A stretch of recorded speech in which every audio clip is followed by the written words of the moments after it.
fandraisana tsy tapaka aminao zahay. Misaotra tompony amin'ny rehetra izay afaka manatrika an'izao fotoana izao. No tantaninao zahay dia novimbinao tonga sao mantsara eto indray. Ho an'ireo izay manaraka ihany koa Andriamanitra antambazotra tserasera maro samihafa dia amin'ny anaranao Jesosy, aoka izay rehetra Andriamanitra ho tafafantoka sy tafajery anao Andriamanitra. Ahafahan'ny fiainam-pananay tena miova maneho anao amin'ny antsipriany. Eny Jesosy, ny fotoana tahaka an'izao dia tsapanay hoe famindram-po indray. Satria Andriamanitra tsy nankininao tamin'ny hoe maniry izay dia tanterahanao ilay izy, fa ianao mihitsy Andriamanitra nitehana tanteraka an'ity fotoana ity dia manana programa tsara be ho anay tsirairay avy. Ankehitriny Andriamanitra dia aoka ny masonay, aoka ny sofinay, aoka ny fonay, aoka ny fiteninay, aoka ny teninay tsirairay avy Andriamanitra dia ho voatokana ho anao irery ihany Andriamanitra. Aoka Jesosy, ny momba ny tsirairay avy dia ataonay mifanitsy makany aminao Andriamanitra mba hahafahanay tena hoe mihaona aminao marina. Ianao ilay mpanangana, ianao ilay fanasitranana, ianao ilay manamboatra, ianao ilay mampianatra, ianao ilay mitaridarana amin'ny fotoana rehetra. Ankehitriny dia te hisaotranao zahay. Nandritra n'iny herinandro iny Jesosy, tena tsapanay hoe manana Andriamanitra tokoa izay tsirairay avy. Hitanay ny tananao, hitanay ny fiasanao Andriamanitra, fa tsy mba manadino ianao amin'ny fotoana rehetra. Misaotra Andriamanitra ny amin'ny asany tsirairay avy, ny afafahanay mijoro foana amin'ny fotoana rehetra, ny amin'ny fifaneraserana, ny mpiara-miasa, ny mpiara-mianatra, ny mpiara-manompo, izany rehetra izany Jesosy dia tsy izahay fa ianao Andriamanitra. Satria ny tenao dia milaza fa raha misaraka aminao zahay dia tsy mahay manao na inona na inona. Eny Jesosy, tsy hainay ny zavatra rehetra raha vao tsy tafaray aminao izay Andriamanitra. Misaotra Tompo fa mbola manaiky foana ianao ny andray anay, ny ampianatra anay indray, ananatra anay na indraindray ary somary mafisofiny izay Jesosy dia indro ny teninao tonga manitsy sy manamboatra ampitiavana anay tsirairay avy. Tsy mbola nikitakita anay ianao Jesosy, fa tamin'ny fotoana rehetra na dia tsy feno ary ny fepetra ny tankinao taminay tsirairay avy dia indro ianao nanolotra fitiavana foana. Nataiza Andriamanitra no nisy anay. Misaotra Jesosy, misaotra Jesosy, misaotra Jesosy. Ndao tsika hisaotra ny Tompo androany. Asandrato ny fisaoranao n'Andriamanitra amin'ity fotoana ity. Misaotra Jesosy fa ny fitiavanao no matohizao anay. Misaotra Jesosy fa ianao no manangana anay. Misaotra Jesosy fa ny teninao Andriamanitra ilay mampahery anay isan'andro isan'andro. Misaotra Jesosy, misaotra ny amin'ny fitiavana izay atobaka ao amin'ny fiainana tsirairay avy. Misaotra Jesosy. Halleluja. Amen. Amen. Fiadanan'ny Tompo aminao manokana, fiadanan'ny Tompo amintsika tsirairay avy. Dia saiko manokana ianao hanona ny fiadanan'i Jesosy amin'ny olona akaikinao androany, tonomy mihitsy hoe fiadanan'ny Tompo ho aminao io. Tena tian'Andriamanitra be ianao dia tonga izy androany hamatsy tenao anao indray hampahery anao. Amen. Amin'ny Salamo 110 vakitsika. Salamo 110 andiny voalohany sy ny faharoa ary avy hatrany dia ny fahafito sy ny fahavalo. Salamo 110 andiny voalohany sy faharoa ary avy hatrany dia ny fahafito sy ny fahavalo. Ny fivakin'ny soramandro hoe ny fahatokinan'Andriamanitra izay fototro ny soa na dia tonga aza ny fahoriana sy ny fahafatesana. Rahantsika rehetra mamaky izany amin'ny anaran'i Jesosy manao hoe arovy aho Andriamanitra fa mialoka aminao aho. Hoy izao amin'i Jehovah Tompoko, ianao tsy misy soa ananako azo oharina aminao. Dia ny fahafito, hisaotra an'i Jehovah izay manome saina ahy aho, ary na amin'ny alina aza dia mananatra ahy ny foko. Ataoko eo anatrehako mandrakariva Jehovah, fa eo ankavanako izy ka dia tsy hangozohozo aho. Amen. Vavakitsika ary Jesosy izany teny izany Andriamanitra dia mampahery anay. Satria fantatray fa ny eo amin'ny fanatrehanao Andriamanitra dia tsy misy ankoatran'ny fanananay assurance amin'ny fotoana rehetra. Satria ianao no iankinanay, ny herinao no mampijoro anay, ny tananao no mitantana anay, ny teninao no mialoha anay sy mampianatra anay Andriamanitra. Amin'ny anaranao Jesosy, tario ny tsirairay avy, tario izay Andriamanitra ho tafahoana aminao amin'ity fotoanandroany ity, ho tafakambana aminao indray amin'ity fotoanandroany ity Andriamanitra. Ka tsy hisy zavatra afaka hampisaraka anay tsirairay avy aminao Andriamanitra, fa ianao Andriamanitra no hita eo amin'ny fiainanay sy ao amin'ny fonay tsirairay avy. amin'ny hetsika rehetra izay ataony Andriamanitra dia aoka ho hita fa Kristy no velona ao anatinay. Amin'ny anaranao ilay mpanjaka masina tsy miova mandrakizay nanaovana izany vavaka izany. Alleluia. Amen. Dia tsika hitehaka mafy ho an'i Jesosy raha sitraka ao. Amen. Alleluia. Ndao hisaotra an'i Jesosy tsika. Ndao handio anatrehantsika. Ndao hifaly eo anatrehany ny amin'ny fahatsarany, ny amin'ny famondram-pony mandrakizay. Dia sokafo ny fo amam-panahinao dia aoka tena hitkambana amin'Andriamanitra ao ianao androany. Jesosy no efa nialoha lalana antsika sy ianao eto amin'ity toerana ity androany dia aoka hisokatra ny momba antsika rehetra. Hifaly aminy, hisaotra azy, hidera azy, ny amin'ny maizy azy, ny amin'ny fahatsarany, ny amin'ny fifaliana izay omeny, ny amin'ny fiadanana izay tsy afaka sandaina vola. Indao tsika hisaotra an'Andriamanitra. Alleluia.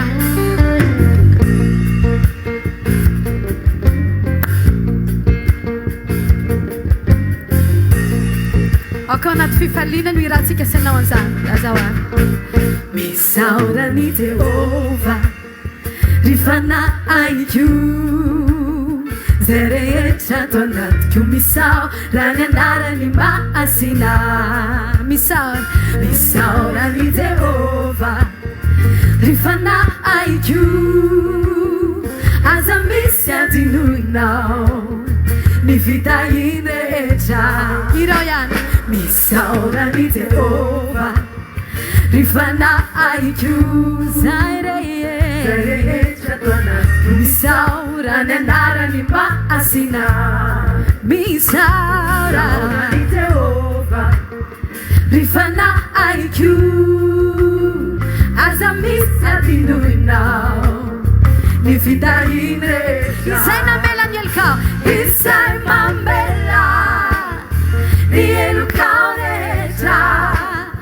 Zay manasitrana ny aretinao rehetra. Zay manafitra ny ainao tsy dinany andavaka.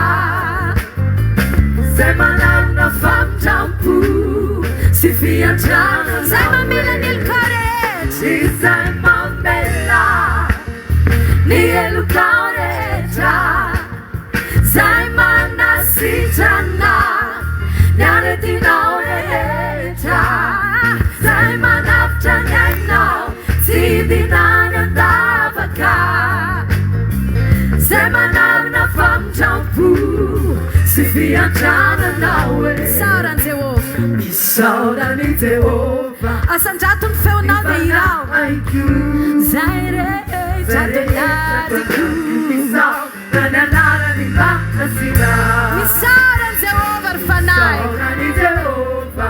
Oh yeah. Rifanaiko aza misy adinoinao ny vitahiny rehetra. Izay mamela ny elokao rehetra. Lay mpanasitrana ny aretinao rehetra. Zay manafitra ny ainao tsy dinany andavaka. Oh yeah. Zay manarona famindrampo sy fiantsanana. Lazarety. Izay mamela ny elokao rehetra. Zay manasitrana ny aretinao rehetra. Lay mpanasitrana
jesosy afaly aminao zay misaotra anao zay tompo fa fotoana rehetra dia tsapanay hoe andriamanitra tompo ianao ary ianao jesosy dia tonga hery sy fiainana ho anay tao anatin'ny famaizinanay jesosy dia tonga fahazavana ianao tao anatin'izay kivy sy reraka andriamanitra tonga ianao nampitraka anay eny jesosy ny fahatsaranao rehetra ny fahatsaranao rehetra dia izahay no migoka anazy isa minitra isa segondra jesosy migoka ny fahatsaranao androany jesosy dia tonga eto izahay hanova ao anatin'izany herinao sy ny maizy anao rehetra izany jesosy ianao no herinay ianao no herinay jesosy tsy andeha hitady zavatra hafa intsony izay ameny ny fahabangana ty anatin'ny fonay fa fantatray fa le bangatra andrahanay fatratra dia ianao tsy eo amin'ny toerana androany jesosy dia raisy ny toeranao am-ponay tsirairay avy raisy ny toeranao eo amin'ny fiainanay eo amin'ny fisainsainanay eo amin'ny tontolonay rehetra andriamanitra ao ka hoeniky ny maizy ianao satria efa zanaka ao zay Alléluia. Alléluia. Nyerinao tumpo nuerikiu iana pulama pituruai rani eria tuana metiureraka Fayanombola famunzenawa Nyerinao tumpo nuerikiu Hianao bulama piturwa Raniera tonat tumpo Raniera tuana Metureraka Fayanao pula famutenawa Tumpo yanao nueriku Nitanganao manuana Azavera Yaramina Tumpo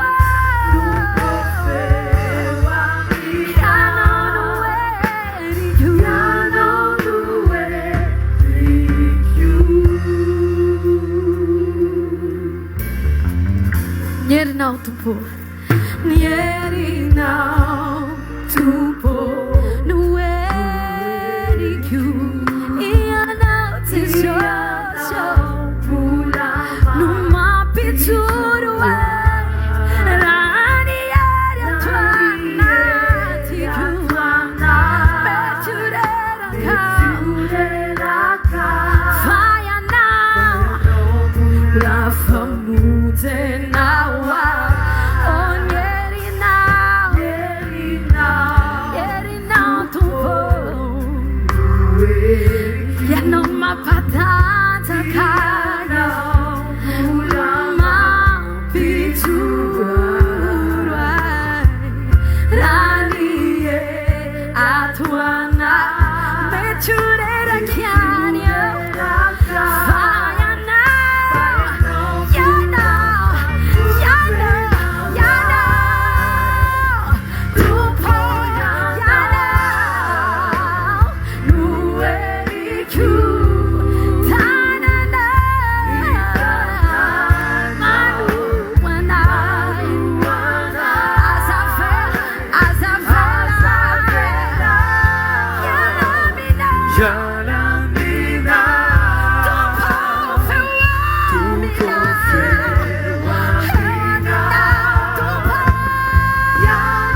Jesosy amilanao ny androm-piainako rehetra tsisy ninaiko atao tsisy ninona vitako Andriamanitra raha misaraka aminao androany Jesosy te hiombona aminao eto amin'ny fanatrianao indray te hanova ao aminao te hisitraka ny mombanao rehetra Jesosy akamamy anao trompo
Saraka ny fitiavanao na fahafatesana na fiainana na fanenjehana Jesosy na ny ankehitriny amin'izay zavatra mety mbola ho avy ny azonay ho antoka dia izao ny azonay antoka dia izao raha mandeha mamaky ny loha sahaloky ny fahafatesana izahay dia ianao ny aminay raha misy fotoana izay tsy maintsy miroboka ao andavaky ny liona efa fantatra efa ao mialohan'ny fotoana ianao raha misy fotoana izay tsy maintsy alefa anaty laforme rehetra hafa Andriamanitra efa ao mialohan'ny fotoana ianao ka androany Jesosy ny ilainay dia ny miditra eo amin'ny toerana mahazanaka anay satria ny zanaka dia mpandova ny ray eny Jesosy mandova ny fandresenao zay mandova ny famonjem-panady sotra Jesosy fa tsy zavatra tsara mihoatra ny mahazanaka anay ny mahazanaka ao anay ka androany Jesosy ao raha tonga eto izahay dia tsy tonga himonomonina tsy tonga hitanisa olona tsy tonga hiteny anarana problème fa tonga hiteny ny anaranao satria ny anaranao Andriamanitra no tonga identité anay eny Jesosy tonga izay hiankohaka aminao tonga izay hanaja anao tonga izay hitondra fanatim-piderana tonga izay hitondra fanatim-pisaorana ho anao satria mendrika indrindra ianao Jesosy mendrika an'izany ianao rehery Jesosy raha mbola velonao zao no faniriko hitsaokanao ny antony fisiko hitsaokanao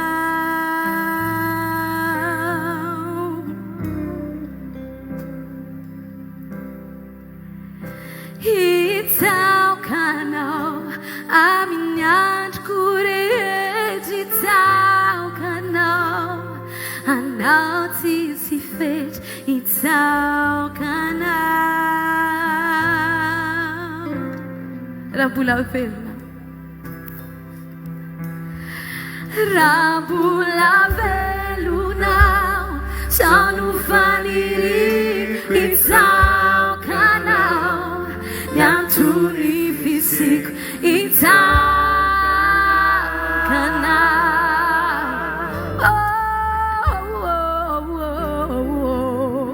Itaukanao, itaukanao, amini anjkureti itaukanao, anao tisifety itaukanao.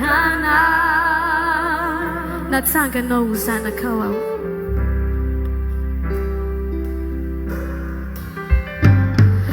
Natsanganao ho zanakao ao. Natsunao ho zandrinao.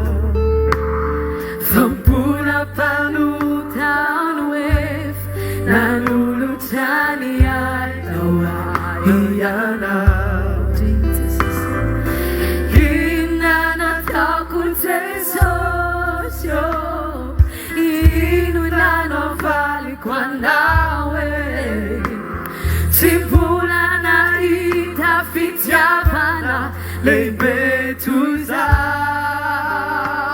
Amin'ny fonao rehetra irao, raha mbola velonao, zaho no faniriko itsaokanao, ny antony fisiko itsaokanao.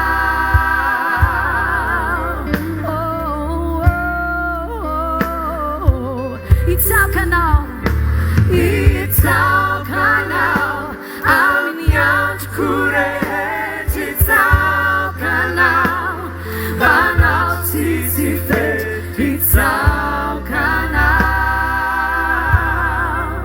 Indry Jesosy avaoziko ny fomba fisainako androany, ho fonenanao. Avaoziko ny fomba fisainako, ho fonenanao.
Mpiankohoka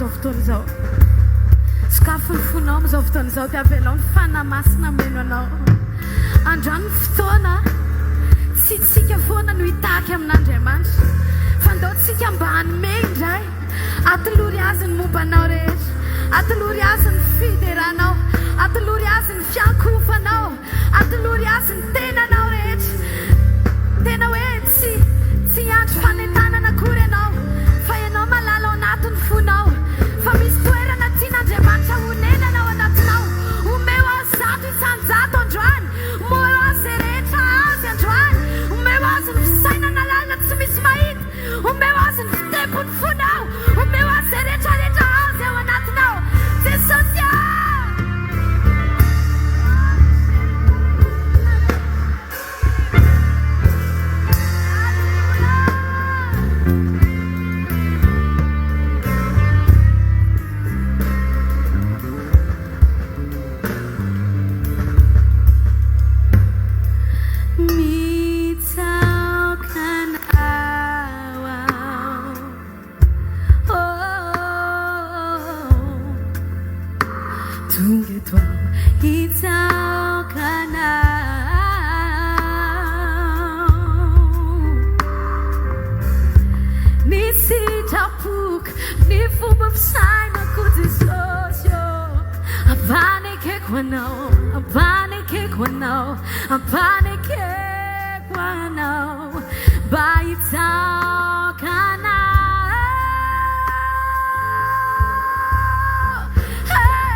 sitraka fotoana foity dao tsika hiaraka Mpiankohoka dao tsika hiaran-dohalika natrehan'ilay mpanjaka ny mpanjaka adinoy ny zavatra rehetra tiavo Jesosy tiavo Jesosy tiavo Jesosy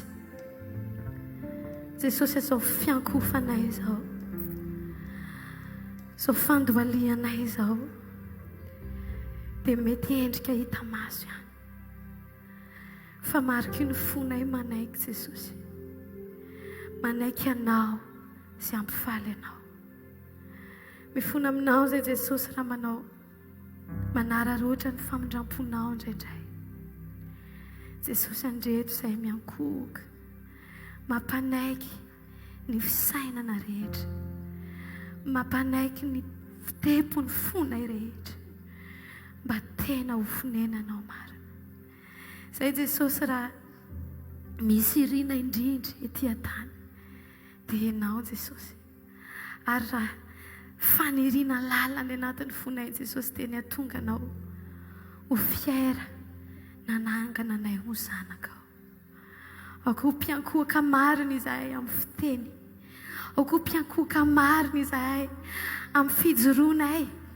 ho mpanome fitiavana manodidina anay ako ho Mpiankohoka marina izahay Jesosy fa tsy sanatria izahay indray Jesosy no atonga ny hafa tsy tsiriritra no ao aminao ako ho Mpiankohoka marina izahay amin'ny ataonay rehetra amin'ny fomba fiasanay amin'ny fahadiovanay ninninona Jesosy io aoka tena ho anitra kasitranao zay rambola velona sao no faniriko itsakanao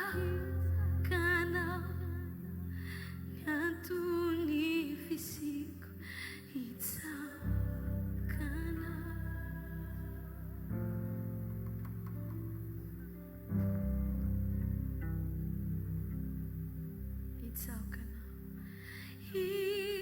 itsakanao amin'ny andro korehetra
Zay mampahazo ainanao fa izao ny zava-dehibe hoe miteny amintsika Andriamanitra dia aoka hanolotra ilay fiankofana marina isika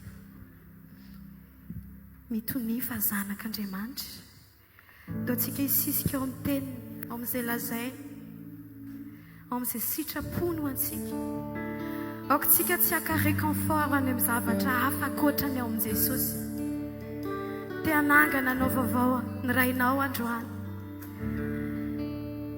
mamelatra saison vaovao ho antsika izy saison vaovao izay ahafahantsika manonitra ny taona very mba hitomboantsika amin'ny sitrapony dao tsika hakafy ny fanatrehany fotsiny androany hariva dao tiavintsika ny miaino azy dao tiavintsika ny eo amin'ny fanatrehany dao tiavintsika alaintsika ny fiany teny rehetra izay aleoko ny vavan'Andriamanitra ho antsika.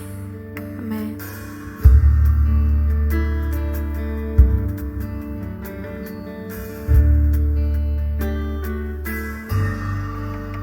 Mitumia zanako faetuao requavuku ireo vavakao miatra minyaikyo nyala helunao michakayanao azamanaifa etuao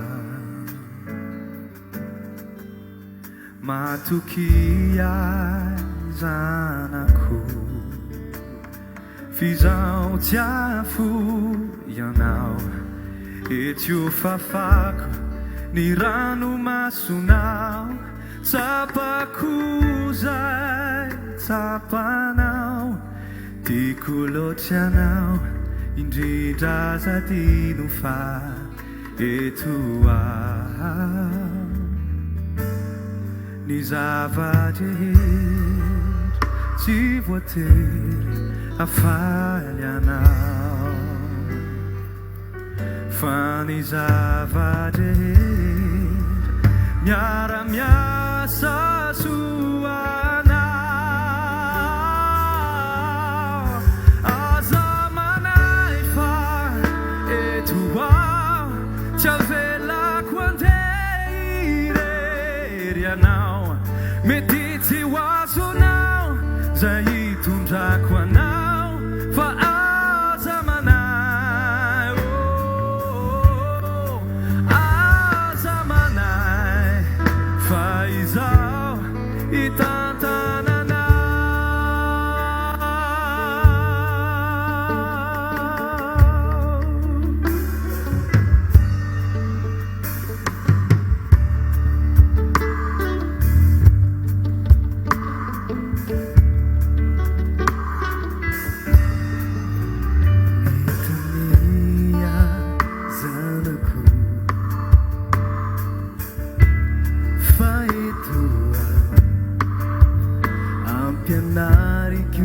Vavovoyanao niapatanjakano no antonizao aiky famara nefanampianao anakaikiai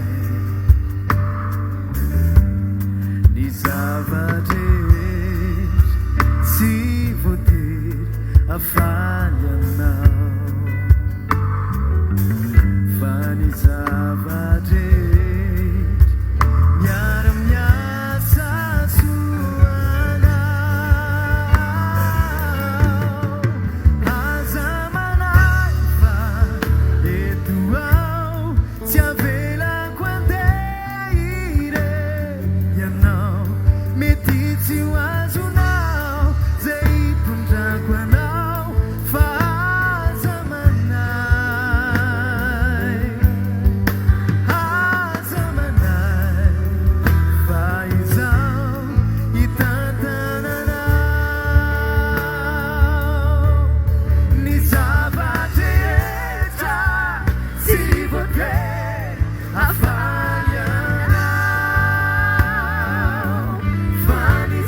Alléluia. Ampifaliana be sy ampanetretena no iarabantsika rehetra izay manatrika eto amin'ny anaran'i Jesosy manona fiadanan'ny tompo izay manaraka ihany koa ny mitambajotra mahazo toerana tompoka.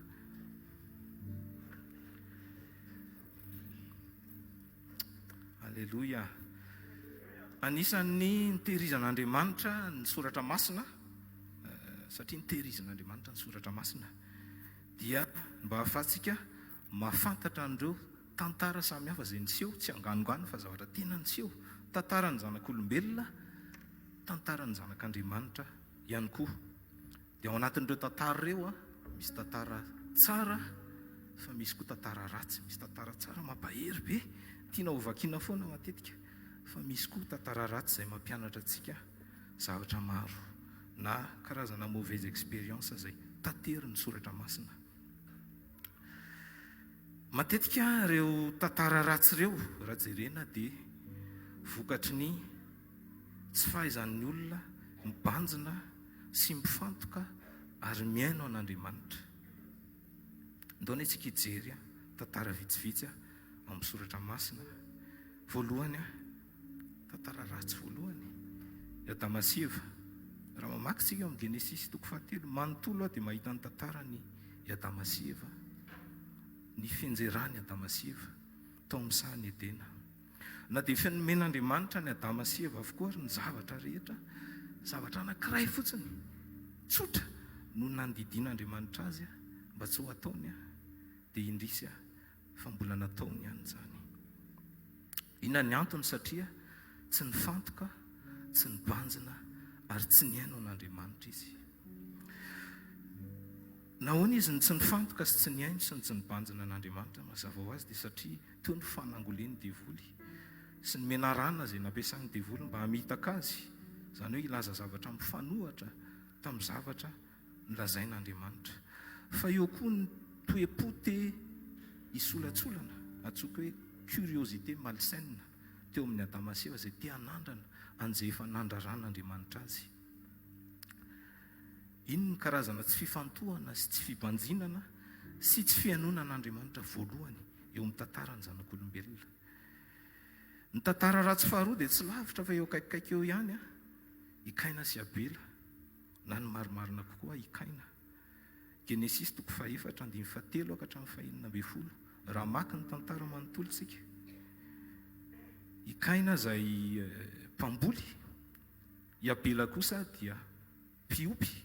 Ka rehefa nanao fanatitra teo imason'i Jehova izy mirahalahy dia nakasitrahan'Andriamanitra ny fanatitra i Abela, fa ny Kaina kosa tsy nakasitrahany. Rehefa nahita an'izay Kaina dia fantatsika ny tantara fa narary ny fony, tezitra mafy izy. Rehefa tezitra mafy izy dia tsy nifantoka sy tsy nibanjina an' Jehova intsony ary tsy niaino azy intsony. Na dia efa tonga ary Jehova eo amin'ny 9 sy 7 toa nanambitamby azy. Kaina, nahoana ny tezitra ianao ary nahoana ny manjombona ny tarehanao? Eo amin'ny 9:7, raha tsara toetra ianao moa tsy ho miramirana va? Fa raha tsy tsara toetra kosa ianao dia mamitsaka eo am-baravaranao ny ota ary ianao ny kendren'ny fanindriny kanefa ianao ny tokony hanapaka azy. Jereo tsara nefa na dia efa teo ary ny fanambatambazana nataon'i Jehova ny Kaina dia mbola lasa ihany izy nandeha. Tsy nety nanindry ny fony, tsy nety nanova ny toe-pony, tsy niaino intsony an' Jehova, tsy nifantoka intsony tamin'i Jehova, tsy nibanjina intsony an' Jehova, fa fatezeran'ny fony no nibanjinina, indrisy novonony ndralahany. Inona ny antony mahatonga ny fifantohantsika sy ny fibanjinana ary ny fiainonan'Andriamanitra hitotongana tahaka an'izany? Dia mety hitentsika ka zahoany be dia be ny problème, ny fahafatesana, ny zavatra maro samihafa ratsy iainana etỳ an-tany. Ahoana moa no mbola hifantohana? Ahoana moa no mbola hibanjinana an'izany Andriamanitra izany? Ahoana moa no mbola hiainona an'izany? Fa tena efa be loatra ny olana manjeja anay. Dia misy koa nefa ny olona sasany izay miaina ao anaty fafinaretana, ao anaty ariana, nefa izay aren'izay indray no lasa manakana azy, tsy hibanjina sy tsy hifantoka sy tsy hiaino an'Andriamanitra. Jereo ny tantaran'ity lehilahy anankiray izay nafinaritra sy tiany Jesosy tia ao Marka toko 10 andiny 7 ka hatramin'ny 12 io lay lehilahy anankiray mpanan-karena nanatona an' Jesosy nanontany azy hoe inona ny tokony ho ataoko mba hahatonga anana ny fiainana mandrakizay. Asa angamba mety mbola tsy nahalala izy fa tena teo alohany teo any lay mpanome ny fiainana mandrakizay. Jesosy hoe efa nataonao ve ny voasoratra rehetra ao anatin'ny lalàna, aza mamono olona, aza mitsangatsanga.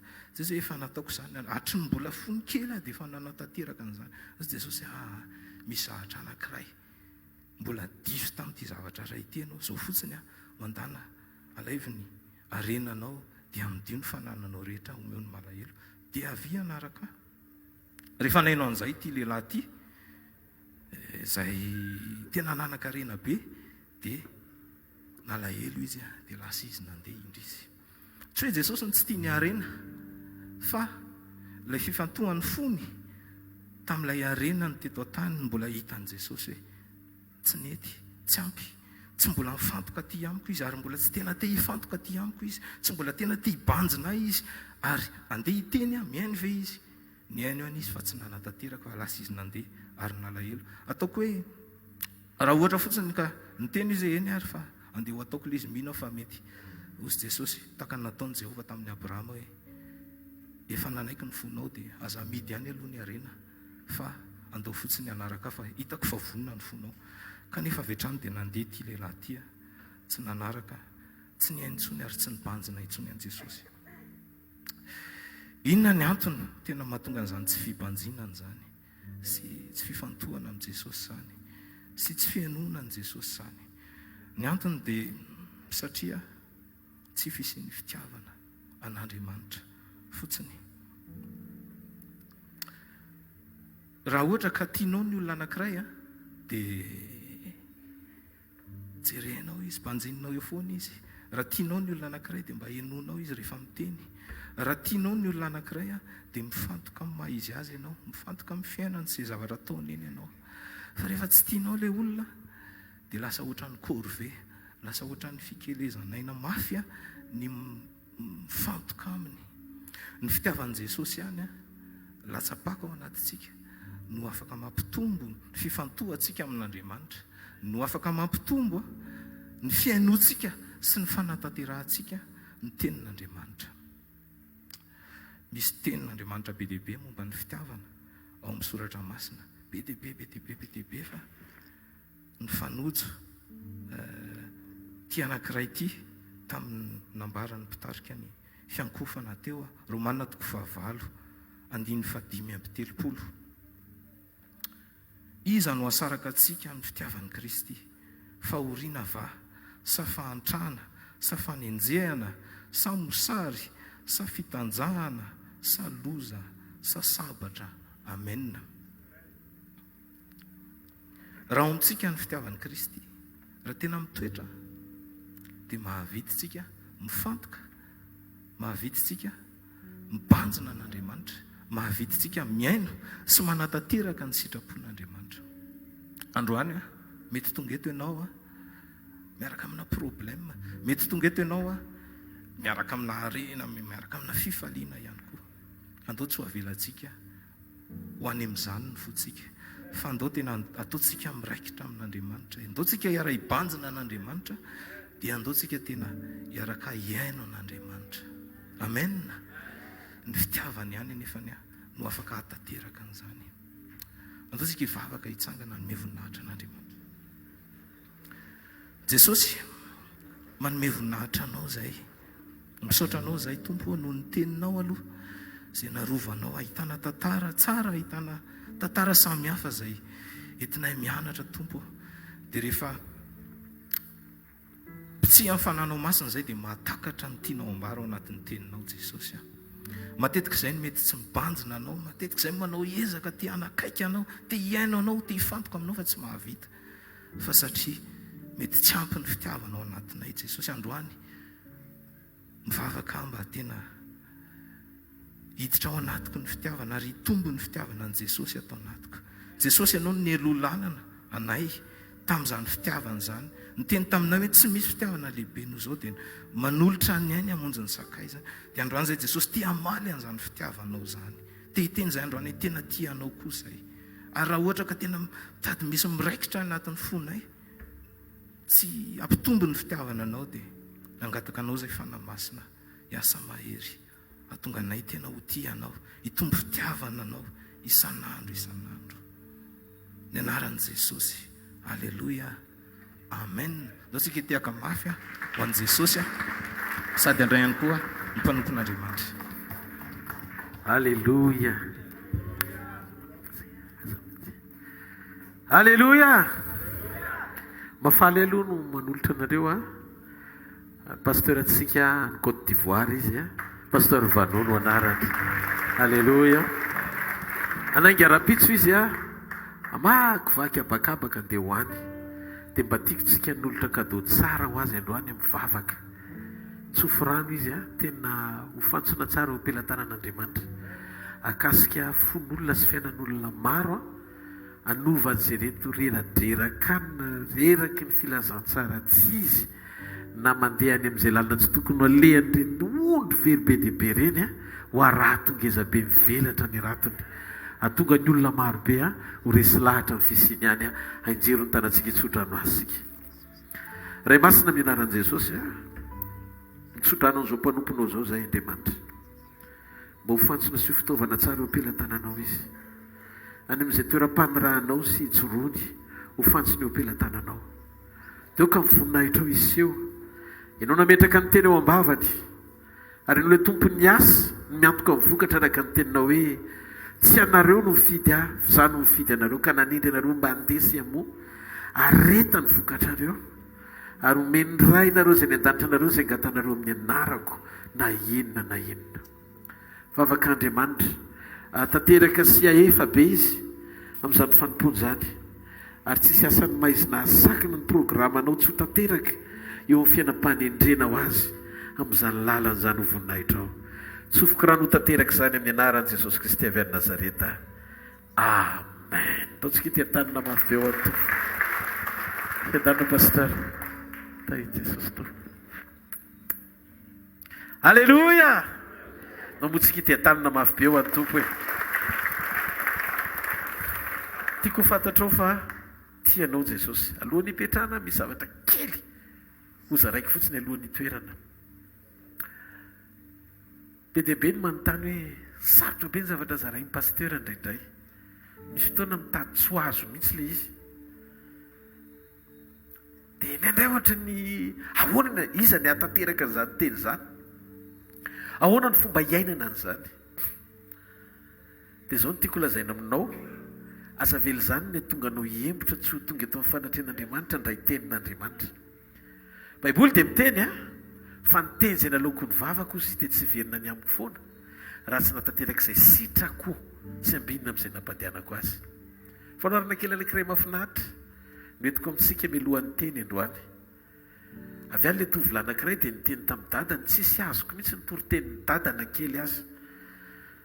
Ohatry ny miotikodina be le izy, filozofika be le izy, sarotra takarina be le izy, lalina be le izy. Teo izy ny dadany. Alaivo ialina malotory dia tomy avy atsy amin'ny pompy ny rano dia fenory bidon ry. Dia lasa izy nitondra an'ilay arona maloto ny feno ny rano alefa tsy tonga any anatin'le bidon akory le rano dia verina indray izy miazakazaka tsy feno mihitsy zany le bidon satria nitate le arona. Dia ina ny zavatra tsapanao izy izy ny dadany. Teo izy hoe tsy mety feno mihitsy le bidon ary tsy tonga eny akory ary le rano na goutray raha tsy tonga ao akory. Zany hoe tsy tonga amin'ny tanjoko fa ozy izy le dadany adininao izy izy fa nadio le bany.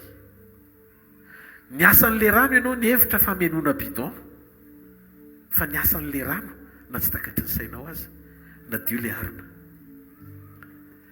Misy zavatra zany iasan'ny tenin'Andriamanitra tsy voatery ho ao anatin'ny fifantohanao fa miditra fotsiny le teny dia mamboatra ny ao anatinao raha mbola mangetaeta ny fonoka iaino an'Andriamanitra.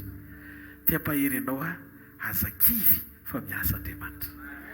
Avy any amin'ny lanitra ny tanao dia mitenena amin'Andriamanitra. Tonga eto Tompo, mangataka ny fiasan'ny fananao masina hiasa mahery ato anatiko. Azavao ny saiko, azavao ny foko, azavao ny fanahiko. Alala ny zava-miafina izay tianao ambary indray ny alala ny teninao. mangetaetanao foko mangetaetanao ny fanahiko raha iteny ianao mititakarivo ity dia aoka ompianym-pakatoa zay lazainao fotsiny tsy voatery ho takatry ny saiko zany ary zany no angatanao aminay mba hanananay faharetana satria na izaha izao azy raha tsy noho ny fanantenanao fa iovy zay dia tsy toy izao zay fa nisy fotoana ary zay efa tsy nanantena ntsony hoe iovy zay fa no nihery ny teninao dia niovy zay ary mijoso voatahiry mandrak'androany no nihery ny teninao. Andriamanitra dia mpahatsiaro antsika tsiray avy androany hariva ao anaty zao vavaka izao manantena ianao fa tsy maintsy miova ny zanakao, tsy maintsy miova ny ray aman-dreninao, tsy maintsy miova ny mpiray-tam-po aminao, tsy maintsy miova ny manodidina anao, manana fahareta mipiara mivavaka aminao, mangatany fanahy ny fanetretena mba hahafahan'Andriamanitra mamonjy ny hafa amin'ny alalan'ny fisianao. Teneno Andriamanitra dia sokafo ny vavanao. Tia Andriamanitra tao fantsona sy fitaovana ho tonga mpiankohoka marina eo anatrehanao. Ilay olona tadiavinao tena manana ny fo araka ny sitraponao ary ho fantsona eo ampelantananao famonjena ny hafa satria manaiky esanao. Tompo androany hariva aoka ny teninao hitoetra betsaka ato amiko dia manambara ny sitraponao amiko. Vonina Jesosy tena hiainao anao amin'izany amin'ny anara mahery Jesosy Kristy avy any Nazareta. Amen. Ndao tsika tia tanina mafeo n'Andriamanitra. Mahazo toerana tompoko. Halleluja. Mirabantsika tsiray avy indray tonga eto amin'ny fanotronan'Andriamanitra androany hariva. Mino fa ho teny fiainana hitondra fampahirizana ho antsika ny fanambarana rehetra androany ary azoko antoka fa mahatombo olo amen'Andriamanitra ny tombonandro tsika sy tombonaina velona trapamonjena misy antenaina ny aminao. Amen sa tsy amen? Amen. Genesis 2:20 no andraisantsika leson'androany ny toetry ny fo mpiankohoka marina. Ny toetry ny fo mpiankohoka marina. Ao amin'ny Genesis 2:20 ny andininy voalohany ka hatramin'ny andininy fa 7:20 ny ovakitsika. Mangataka raha ohatra ka misy an'ilay micro anankiray mandeha le sans fil anankiray mba ohatra hoe mena pasteur John mena pasteur Sandra tramaky an'ilay tsy maninona misy tika teny amin'ny teny frantsay koa tiako vakiana kely ilay tenatena eny meo pasteur John meo pasteur John bafibafy la kokoa. Alléluia. Dolo tsika tia tanina mafy be fa navita hiraka tamin'ny mahazo anga pasteur John fa fampihofanana andreo pasteur tany etoerana. Alléluia. Genesis 2:20 ny andininy voalohany ka hatramin'ny andininy fa 7:20.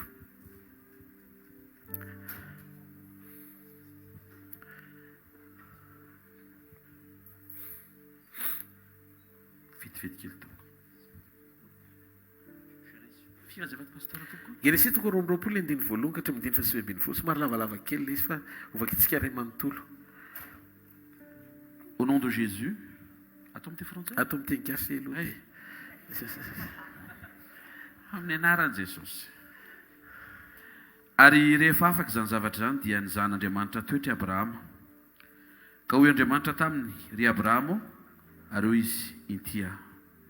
Ary hoy izy, ento ny zanakao, ny lahy tokanao izay tianao dia Isaka. Ka mankanesa ny amin'ny tany Moria ary atero any izy ho fanatitra dorana ao amin'ny tendrombohitra anankiray izay ho lazaiko aminao. Ary ny fomba maraina koa i Abrahama dia nanisy laselo ny borikiny ka nitondra zatovony roalahy koa niaraka taminy sy Isaka zanany ary namaky ny hazo ataina amin'ny fanatitra dorana izy dia niainga ka nikany amin'ny tany izay efa nolazain'Andriamanitra taminy.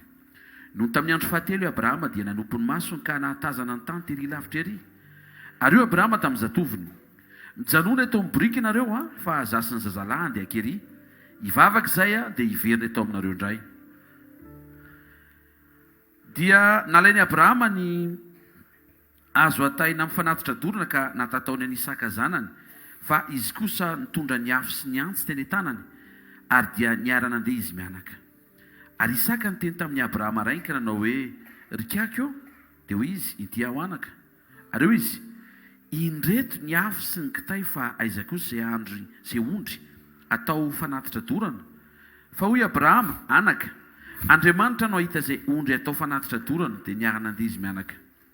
rehefa tonga teo amin'ny tany izay efa nolazain'Andriamanitra taminy izy dia nanorona ny alitara teo Abrahama ka nandahatra ny kitay. Dia namatotra ny Isaka zanany izy ka nametraka azy tambonin'ny alitara teo ambony kitay. Ary Abrahama nanintsitra ny tanany ka nandray ny antsy mba hamonono ny zanany. Fa niantso azy ilay anjelin'i Jehovah tany an-danitra ka nanao hoe, ry Abrahama ô. Ary io kosa izy, inty aho. Dia hoy izy, aza manintsitra ny tananao amin'ny zazalahy, ary aza maninona azy akory ianao. Fa hitako izao fa matahotra an'Andriamanitra ianao, ka tsy narovanao tamiko ny zanakao, dia ny lahy tokanao. Ary Abrahama nierika nijery ka indro nisy ondry lahy teo ivoany, voasanga zotry ny kriatrala ny tandrony. Dia lasy Abrahama ka naka ny ondry lahy, ary nanatitra azy ho fanatitra dorana ho solony zanany. Ary ny anaran'izany tany izany dia nataony Abrahama hoe Jehovah Jireh. Dia izany no anaovana mandraka ankehitriny hoe any tendrombohitra no isehon'i Jehovah. Dia niantso ny Abrahama fanondrony tany an-danitra ilay anjelin'i Jehovah ka nanao hoe, ny tenako no nianianako Jehovah, satria nanao izany zavatra izany ianao ka tsy niaro ny zanakao ilay lahy tokanao. Dia hitahanao tokoa ary amaro dia amaro ny taranakao. Ho tahaka ny kitany eny amin'ny lanitra sy ho tahaka ny fasika izay ny amoron-dranomasina, ary ny taranakao ahazo ny vavahadin'ny fahavalony. Ary amin'ny taranakao no hitahina ny firenena rehetra ambonin'ny tany, satria manaiky ny teniko ianao. Ary Abrahama dia niverina keny amin'ny zatoviny dia niainga izy ka niaraka nakany Beersheba, ary Abrahama dia nonina tamin'ny Beersheba. Amen. Amen. Eo amin'ny 15 ho jerentsika rehefa avy eo amin'ny teny anglisy sy amin'ny teny frantsay. Pasteur azafady. Oui, pasteur. Au nom de Jésus, et Abraham dit à ses serviteurs, restez ici avec l'âne, et moi et le jeune homme, nous irons jusque-là pour adorer, et nous reviendrons auprès de vous. In Jesus' name. And Abraham said to his young men, abide you here with the ass, and I and the lad will go yonder and worship, and come again to you. Amen. Amen. Tsika rehetra manao hoe amen. Zao any zavatra mitranga eto. Misy sary etsena tiako fantatra hoe ny toetry ny fo Mpiankohoka marina.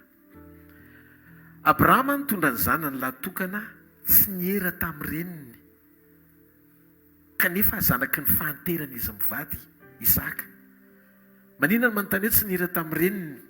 Satria Abrahama nafantatra meloa ny antony nitondrana any Isaka hiala ao an-trano andeha atao fanatitra. Tsy niera tamin'ny mamany i Abrahama.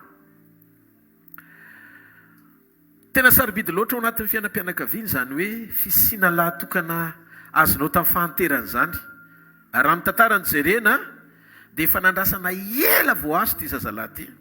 Izany hoe zanaky ny fahanterana izy mivady. Ho an'ny sarany manokana Isaka dia fiainany ray manontolo mihitsy satria nandrasany nandritra ny fahatandroana mandra-pahatonga azy nitsaja azy. Fa ny zavatra nahavariana dia izao hoe nahoany Abrahama no voaky ny trano nitondra ny Isaka dia atao fanatitra tsy mba nilaza tamin'ny saravadiny. Rehefa nandeha izy mianaka dia variana Isaka fa tsy nitondra ondry ny dadany. Nefa d'habitude mitondra ondry, mazatra dia mitondra ondry atao fanatitra ny rainy. Rehefa tonga teo amin'ilay tendrombohitra inkofana amin'Andriamanitra Abrahama, satria ny Baiboly dia milaza hoe zay ny 15 teo, tsy hoe andeha hivavaka izy fa andeha hiankohoka izy, hiadore an'Andriamanitra sy worship hozy izy ny teny anglisy teo.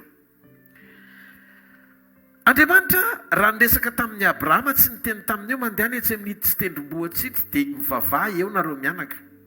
Fosy izy Andriamanitra mandehana etsy amin'ilay tendrombohitra eo fa eo ny fotoana hiankohofanao amiko. Izany hoe andeha hiankohoka eo an-tendrombohitra Abrahama sy Isaka. Kanefa le resaka hoe fiankohofana dia tsy sendrika vavaka mihitsy teo tendrombohitra.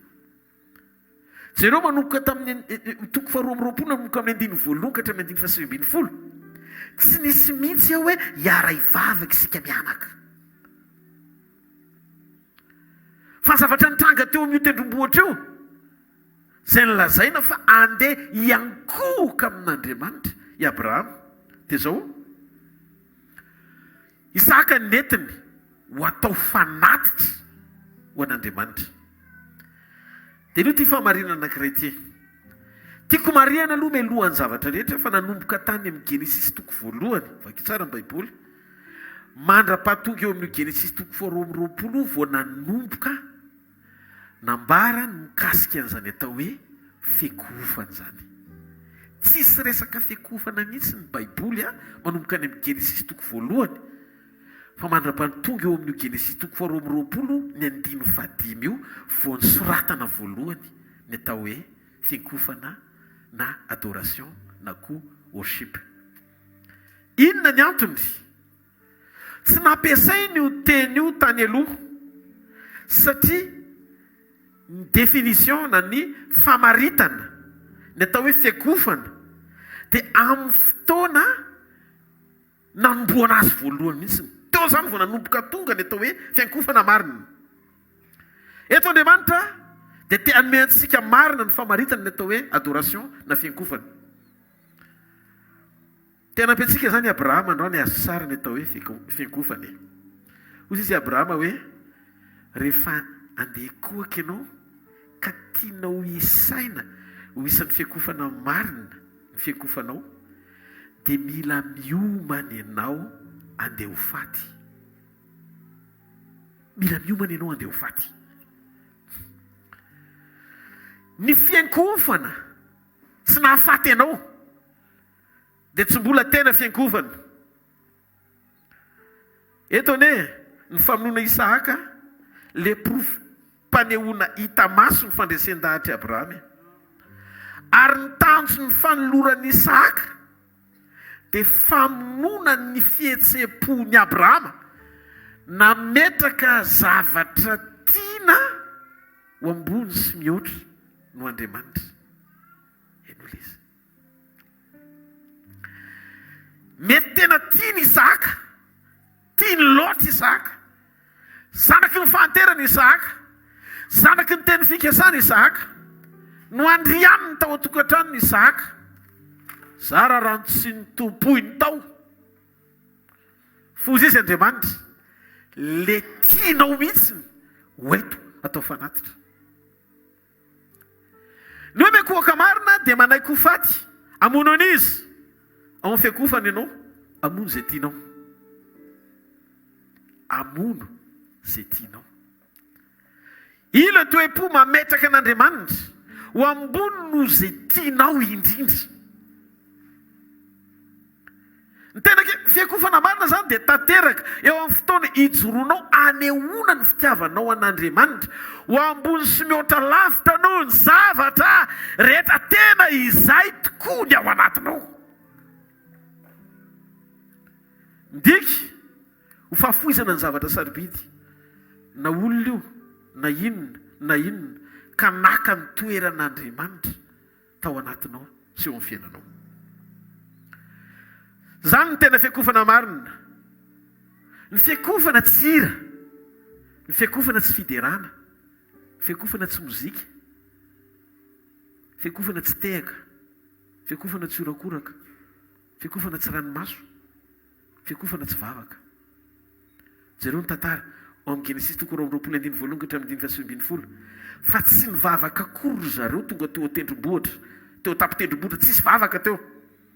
Teto nefa dia ndresaka ny Baiboly fa fiankofana natongavany Abrahama eo atendrombohitra. Ao amin'ny Genesis toko 2:5 vao vakitsika teo.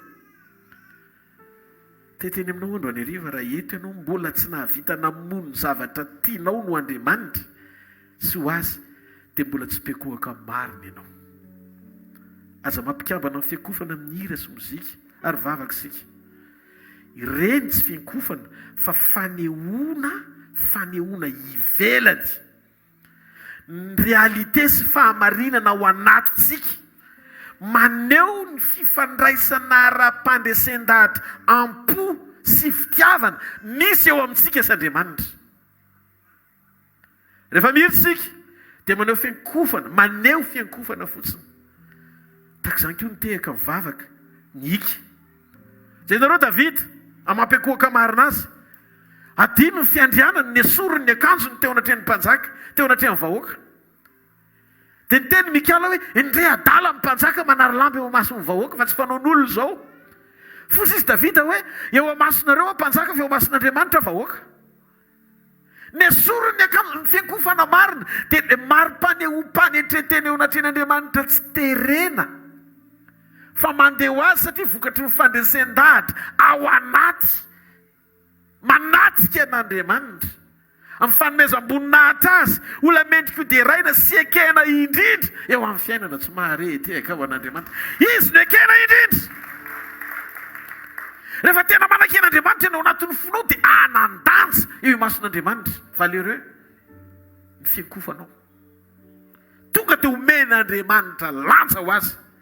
Hitanareo ny fiankofana dia midika fametrahana sy fiankinana faratapony ny fiainanao ray manontolo sy izay rehetra mahakasika ianao na fihetsem-po na fisainana na fanao ho an'Andriamanitra tanteraka. Toy ny olona tsy tompony tena ny Abrahama rehefa nandre izay avy amin'Andriamanitra. Izay Mpiankohoka marina. Inona no lazain'Andriamanitra? Fa rehefa milatsaka izay lazain'Andriamanitra tsinontsinona fa objet. Toy ny olona tsy mana-tsafidy fa miendanja toy ny zavatra objet miaino an'Andriamanitra tsy mana-tsafidy ankoatra ny mana-tanteraka. Oui chef. Adinonao ianao sy ny mombanao rehefa renao izay avy amin'Andriamanitra ka sainy ataonao.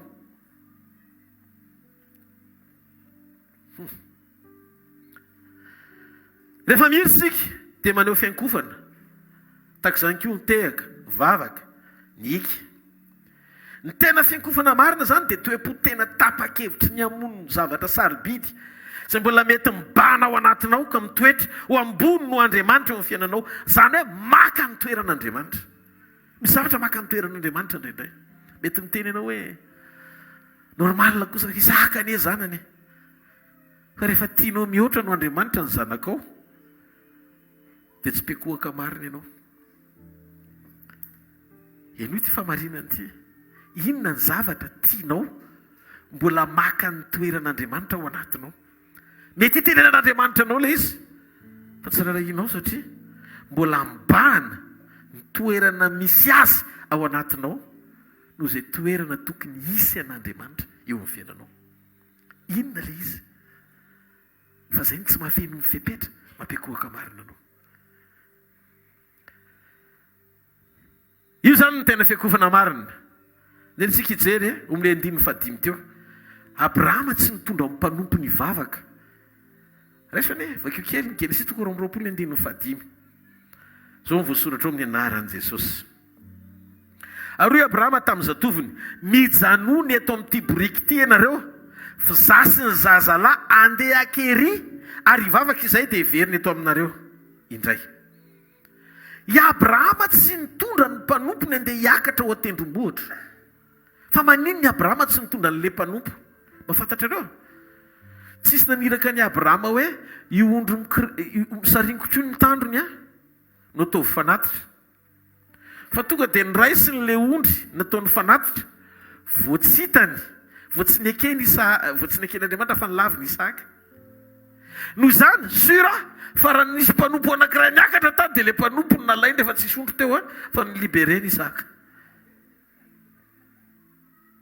Meno tsara vena misatsy meno.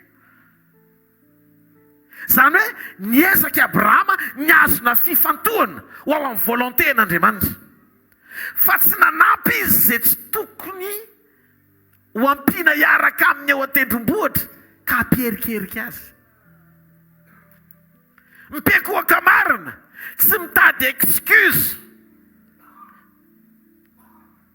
amin'ny lina lalana fifantohana ahatonga azy sy atateraka izay sain'Andriamanitra ataony, fa mifantoka zato isan-jato amin'izay zavatra mpanaovin'Andriamanitra azy. Tsy maharety ao an'Andriamanitra.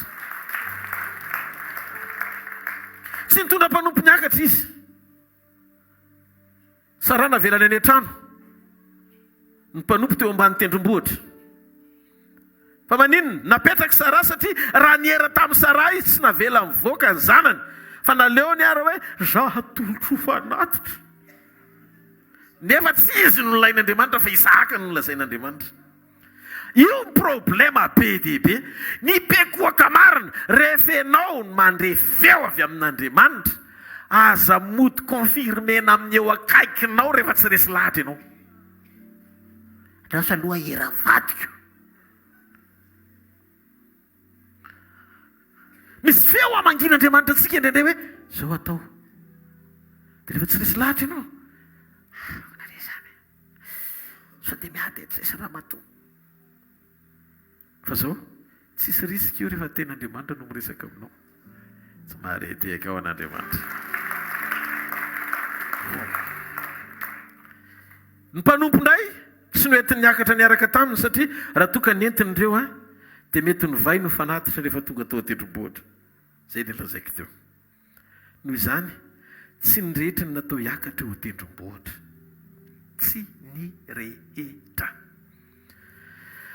Tsy maintsy inona ny antony voalohany, tsy maintsy ny zanany ihany no afaka anaiky sy atakatra ny lanjan'ny fisian'ny rainy. Noho izany tsy maintsy zanaka no entin'ny ray eo an-tapin-tendrombohitra. Satria fantany, raha toa nisy io zanany io dia noho izy aloha no ny rainy.